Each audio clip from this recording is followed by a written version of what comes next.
So, paano ba mag-ipon?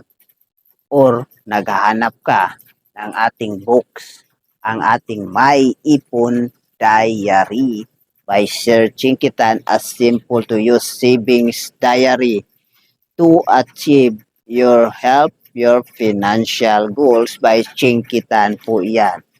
By Chinkitan. Ang ating May Ipon Diary, makakatipid ka na, makakaipon ka pa. Ito po ang mababasa mo sa ating May Ipon Diary, ang ating You Only Loan Once, ang ating YOLO mentality. Goal of this Ipon Diary, bakit mas madaling mag-ipon ng taba kaysa pera? Ano ba ang isang iponaryo? 7 reasons why you should ipon pa more. At paano makatipid ng 100,000 at maging isang pitmalo iponaryo. Ang ating top 15 iponaryo tips para umasinso sa buhay. So parang gusto tong basahin. Sa ating page 48 po ha. Sa ating page 48. Ito na po. Ang ating page 48. Ang ating top 15 ipon tips by Sir Chinkitan.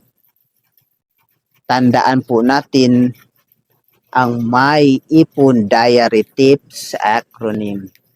Sa ating letter M, ang ating make a smart goal sa iyong ipon challenge. Sa ating U, sa ating Y, you can do it.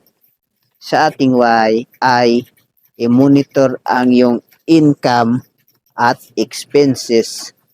Sa ating P, paligiran ang sarili ng mga taong nag-iipon din. At okay lang magsabi ng hindi sa letter O.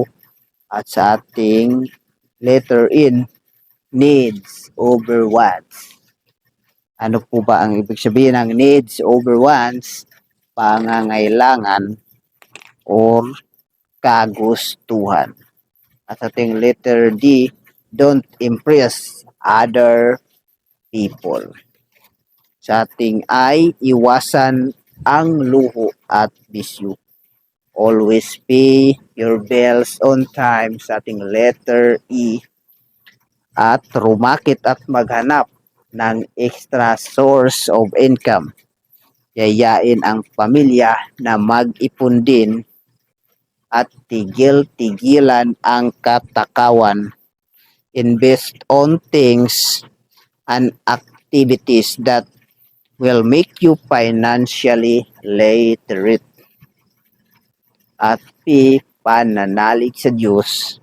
At is, dapat sumusubaybay ka lagi sa Chinkitan social media account niya, ang Chink Positive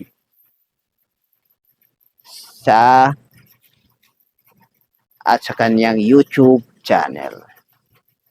So ayan po ang ating May Ipon Diary by Sir Chinkitan. Ito ang ating 7 reasons why you should ipon pa more. Thanks for watching at paki-follow sa ating Facebook and subscribe na din sa ating YouTube channel.